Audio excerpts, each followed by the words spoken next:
From the Cronkite studios in downtown Phoenix, this is Cronkite News.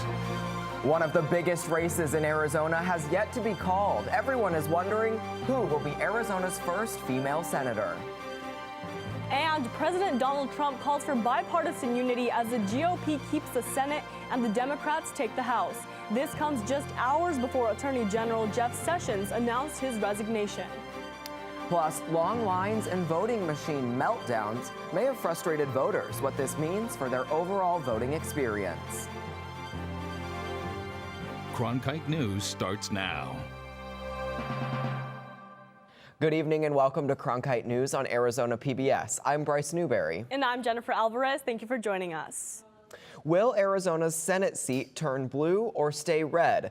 With election results still coming in, all eyes are on who will be Arizona's first female senator.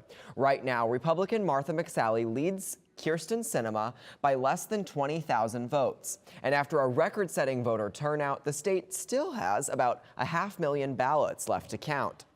Let's check in with Cronkite News reporter Jimmy Jackson. People waiting anxiously for the final results of the Senate race may soon get them after a long process of counting early votes. Early ballots account for a majority of all votes that come in Arizona, and that late early ballots are the reason why it is taking so long for the final results. So ballots that come in on Election Day that are from early balloters have to go through the same process that the early ballots had gone through for the entire 28 days of the early balloting process. They are essentially processing what is 3 or 4 days of early ballots they're trying to process as soon as possible. Another factor that slowed down the initial numbers were the data packs that hold all the information from each polling place. In the past, these numbers were transmitted over telephone, but now they have to be driven for security purposes. Maricopa is a very large county, and that's why it took a little longer to get the polling places, because they drove those cartridges to central count. Archer says that of the 475,000 ballots still left for Maricopa County, he believes that a portion of them are from ballots that were received at the post office between November 2nd and the 6th. He says that the party split between that time period was much more narrow, which is why he believes it will be very close. In Phoenix, Jimmy Jackson, Cronkite News. Whichever candidate wins the Senate race will be joining current Arizona Senator Jon Kyl in Washington, but only for a couple of months. Kyl, who was appointed to fill the seat of late Senator John McCain, has said he will only serve until the end of the year. Well, obviously, there's only one John McCain, and he's missed in Washington, I can tell you. But we've got a lot of work to do, and I'm doing my best to fill in and do the good I can. Governor Doug Ducey will have the responsibility of appointing a new senator at the beginning of next year. That means there will be 2 freshman senators serving in Arizona for the first time since the state was admitted to the union in 1912. That's 106 years ago. So far, there have not been any announcements regarding who Ducey may appoint. The other statewide Arizona race yet to be called is Superintendent of Public Instruction. Governor Doug Ducey is the projected winner for re-election by a margin of 20 points, and Republicans dominated the rest of the state's leadership positions. Meanwhile, Arizona's delegation in the U.S. House of Representatives is turning a little more blue. 5 Democrats and 4 Republicans are the projected winners in Arizona's congressional races. In Congressional District 1, Democrat Tom O'Halloran keeps his seat against Republican Wendy Rogers. In CD2, Ann Kirkpatrick's projected win flips the district blue for the first time in years after Martha McSally vacated her seat to run for Senate. All incumbents in Congressional Districts 3 through 8 keep their seats. And in CD9, former Phoenix Mayor Greg Stanton is the projected winner for the seat opened by Kyrsten Sinema's Senate run. Cronkite News had reporters at Republican and Democratic headquarters here in Arizona last night. We talked to some of the projected winners about what comes next. To the people of Arizona, I am humbled by the confidence you have put in me. It is my honor to continue working on your behalf and I am truly energized by the work that lies ahead. I want to be a leader on infrastructure investment because Washington hasn't done enough on that. I want to be a leader on comprehensive immigration reform. And we need to be leaders on the issue of climate change because the president has taken us away from that. So I'm going to work in a bipartisan way, a results-focused leader. That's what I did as mayor. People can trust me. That was our message, and obviously it resonated very well with the voters tonight. Amid record-breaking voter turnout, there were reports of long lines and broken machines, but most would agree that we saw improvement at the polls from the August primaries. Sammy Gieber spoke to Maricopa County Recorder Adrian Fontes on how the day went. I also spoke to a voting rights advocate who said that the state needs to invest more in these elections. Adrian Fontes said that it's all about allocating the budget to make the process more efficient. Lines and broken machines. I don't know what the problem is. Nothing's being explained, so just kind of waiting. Problems at the polls cause frustration for those wanting to cast in their ballot Tuesday. And the Arizona director for All Voting is Local says that frustration can lead to fatigued voters. And sometimes people leave the polling place. People have to get to work. People can't wait for an hour or 2 hours. And so it's incumbent upon us to create a system where that isn't required. Lines on Tuesday were large, but Gulata believes the budget spent for voting day was not. Total amount of money that was spent yesterday by the campaigns, by the PACs, by all of the people who spent money on this election, and you look at how much we spent on election administration, it's just a tiny little drop in the bucket. Maricopa County Recorder Adrian Fontes said the Maricopa County election budget was more than $20 million for midterms. What I'd like to do is see that go further. I'd like to see that help to improve the voter experience. How much money you have versus how you spend the money you have really is a very important part of the equation as you make the decisions moving forward. And both Gulata and Fontes agree that Tuesday was a step up from what we saw in the primaries. Yeah, I'm giving us a grade of A-, which means it went pretty darn well, but there's always room for improvement. I think we did a better job this time. Not perfect, but I think we did a better job. But the would-be voters who couldn't wait for fixes say Arizona has a way to go when it comes to the poll. Fontes said that they are currently looking at ways to make sure polling places in the general election in 2020 will see improvements. President Donald Trump held a news conference today where he discussed last night's midterm election results. During the conference, Trump credited Nancy Pelosi when speaking about the Democrats winning control of the House. He says he hopes for bipartisanship in delivering for the American people. Some issues he wants to continue working on include economic growth, infrastructure, trade, and lowering the cost of prescription drugs. It was a big day yesterday, an incredible day. And last night, the Republican Party defied history to expand our Senate majority while significantly beating expectations in the House for the midterm and midterm year. Trump also mentioned outgoing Arizona Senator Jeff Flake, claiming that he himself was the only reason Flake retired from Senate. In an op-ed in the Washington Post today, Flake called for the Republican Party to move past the, quote, cult of Trump's personality. And just 1 hour after President Donald Trump held a news conference, Attorney General Jeff Sessions resigned from his position. Trump tweeted earlier today that Chief of Staff to Attorney General Matthew G. Whitaker will be the new acting Attorney General of the United States. In a later tweet, he also thanked now former Attorney General Jeff Sessions for his service and said a permanent replacement will be nominated later. There was a large increase in the amount of voters for this election. Coming up on Cronkite News, how the Latino voter demographic increased in this year's election. And how organizations targeted younger generations of voters to promote going out and letting their voices be heard. This election day, depend on Cronkite News for coverage on Arizona's hotly contested midterm races. Learn more about the candidates and propositions in Arizona's ballots on cronkitenews.azpbs.org. Watch live on Election Day at 5 p.m. on Arizona PBS with the latest as Arizonans hit the polls. Then join us at 8 p.m. on Facebook Live and on Arizona PBS World for live coverage and reactions to the results. I'm Judy Woodruff, anchor and managing editor of the PBS NewsHour. The journalists of tomorrow face a fast-changing media landscape, but quality news remains vitally important to our communities, our country, and our world.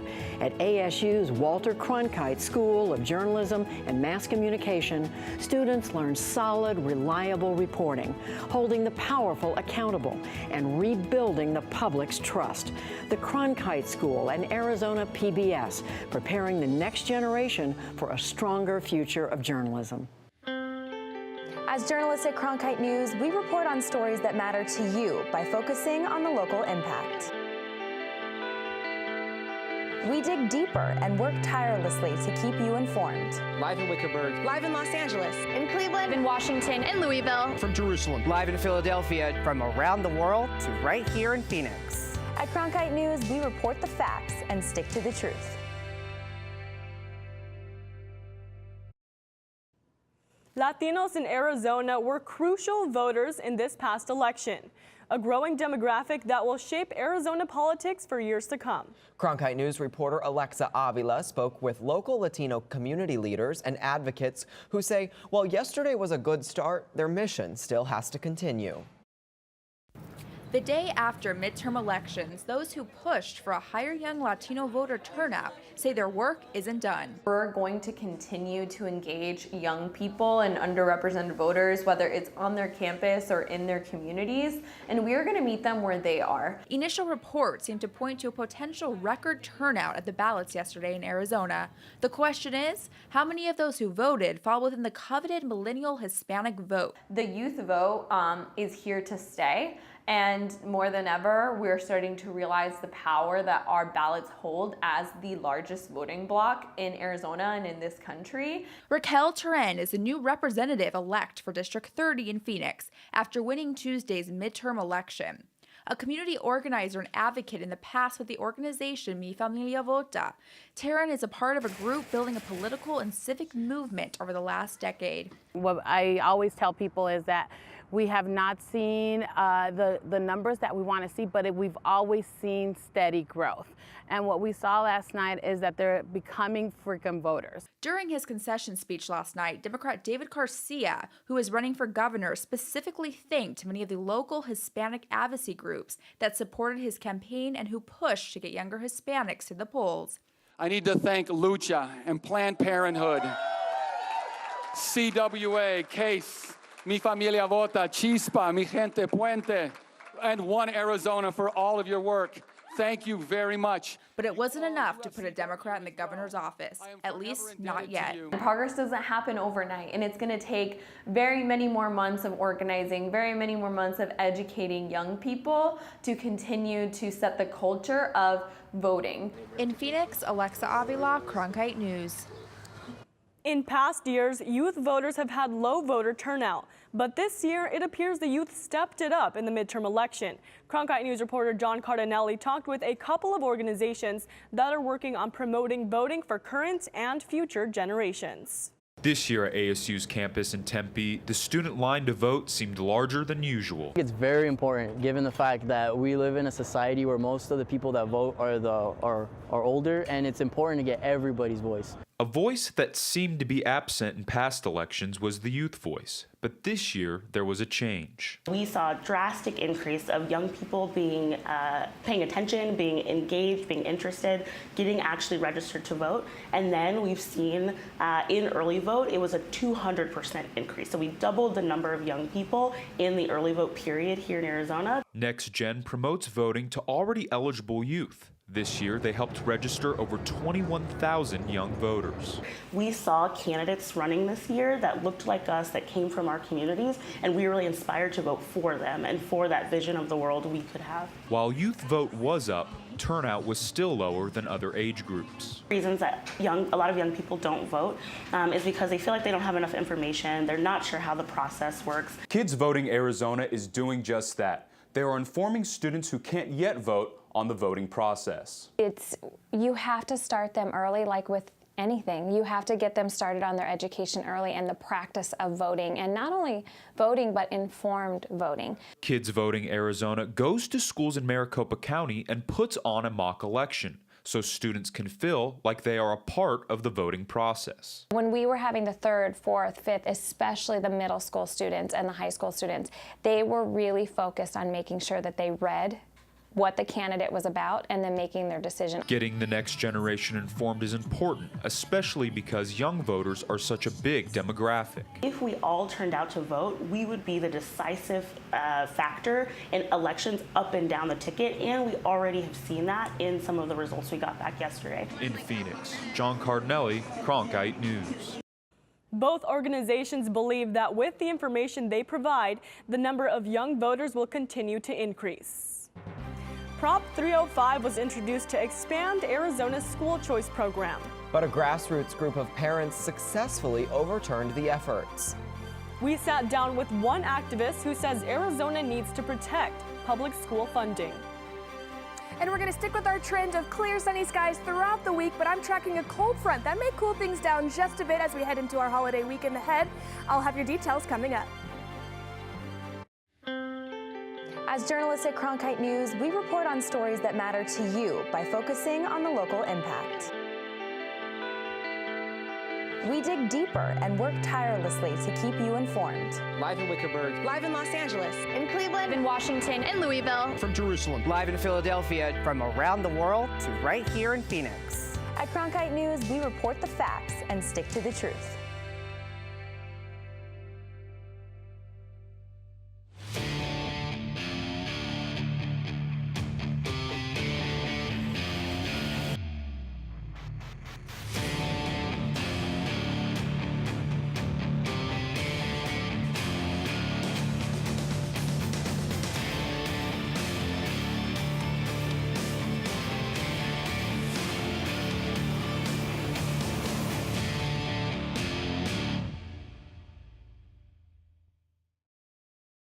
Millions of people die every year from drinking dirty water. I would never have felt I had the ability to do something without ASU pushing me. We built filtration systems out of local materials with the people. To see those kids drink clean water for the first time, it's the most rewarding feeling that you can ever have. I went to ASU because I wanted to change the world. The thing I never would have expected is how the world would have changed me. Educators worked for the past year to prevent Senate Bill 1431 from becoming law. And last night, the proposition to do that was defeated 2-1. Reporter Gabriela Becerra tells us about what's next in education funding for the state. The fact of what a huge defeat it was just speaks to the fact that this is not a partisan issue. This is not a school choice issue. This is just, it was a bad law.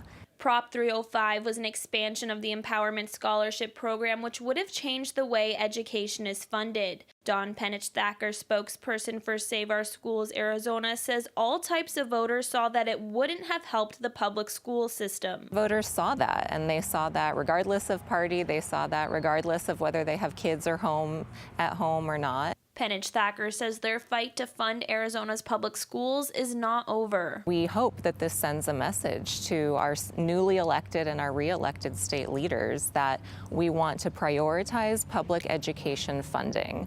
We want to prioritize the choice that 95% of families are making, and this shows that voters in general want that to happen. In Phoenix, Gabriela Becerra, Cronkite News. Save Our Schools Arizona says the nearly 2-year effort to defeat this proposition was successful thanks to the thousands of volunteers that helped educate voters on education funding. Last night, Arizona voters struck down a ballot initiative that would have required the state's regulated utilities to get 50% of their renewable energy by 2030. But don't be surprised if something like this effort comes up again in the future. Prop 127 was one of the most expensive ballot initiatives in Arizona's history. More than $54 million were spent to fight for or against it. Stan Reynolds from the University of Arizona focuses in part on energy economics. He says groups outside of Arizona are starting to push for more renewable energy since the federal government won't. I think they felt like it was worth investing significant resources at the state state level in a place like Arizona to try to get a win. The fight over Prop 127 got personal at last night's Republican watch party in Scottsdale. A Tom Steyer dunk tank was set up. He's the California billionaire who spent millions pushing for the proposition. I got a message for Tom Steyer that the California billionaire that spent all that money, I'll tell you what, when you mess with the Burno, you're going to get the burn, but you're never going to get my O. Even though this measure failed, Reynolds says more ballot initiatives focused on renewable energy will likely pop up again. This kind of thing will be gaining more traction over time, so I would expect this kind of thing to come up again, and something akin to this may be passing in the next few years in Arizona and some other states. 29 other states have renewable energy standards in place already. California and Hawaii aim to have 100% renewable energy by 2045. Arizona's current plan to have 15% of renewable energy by 2025 will remain in place. This week of midterm elections has brought us clear skies and cooler temperatures. Haley, is this trend going to stick around, or what's changing?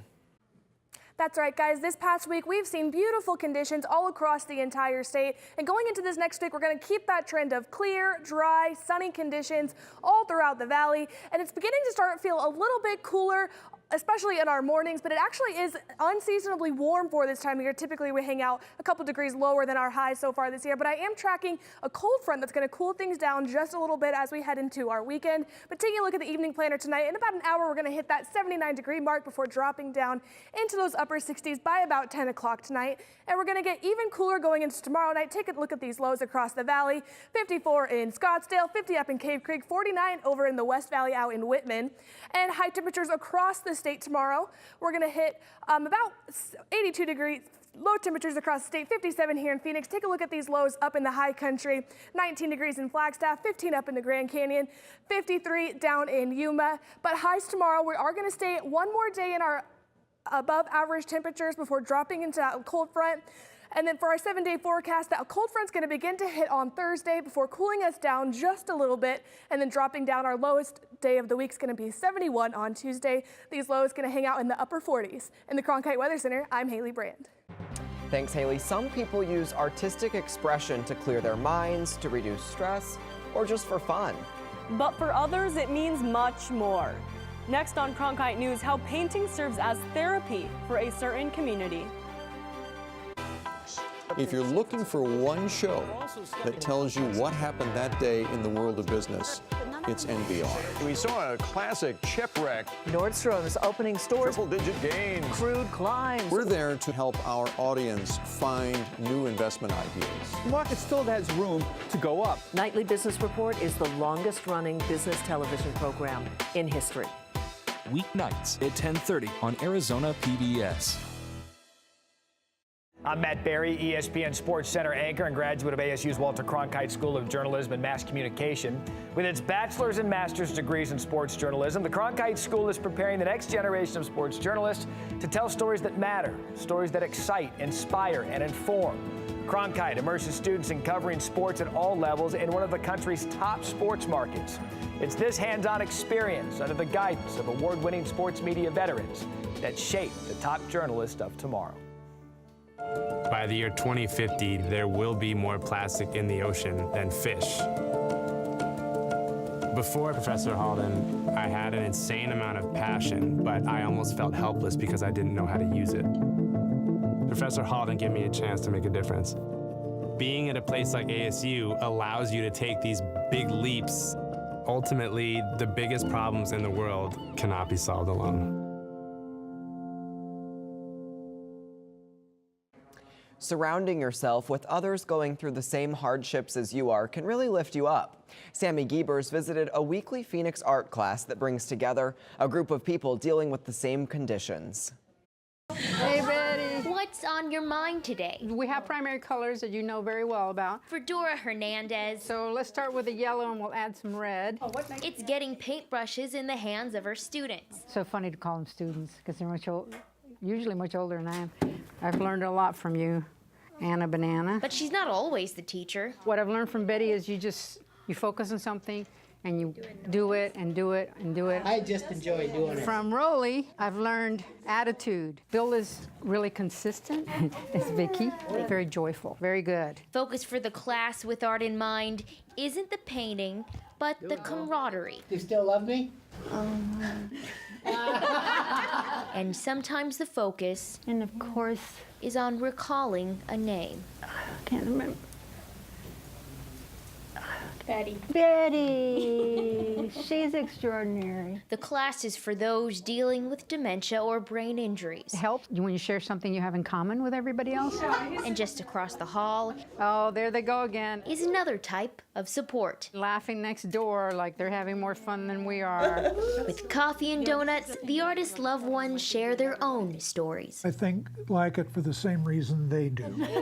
We're all caregivers of somebody who has Alzheimer's, so sharing the same experience because we're in the same boat is a good thing for us. Always do your own thing. And they do work on their own paintings. But you can't say they're on their own. Rolly, he's over the top. What'd you call me? Over the top. Stop your gambling. And at the end of the class, what's on everyone's mind? Good night, Irene. It's whatever Rolly is singing. In Phoenix, Sammy Giebers, Cronkite News. This class began as a partnership with Banner Alzheimer's Institute. The group meets weekly at the Phoenix Center for the Arts. That's it for Cronkite News tonight. Thanks for joining us. For top Arizona stories anytime, go to cronkitenews.azpbs.org.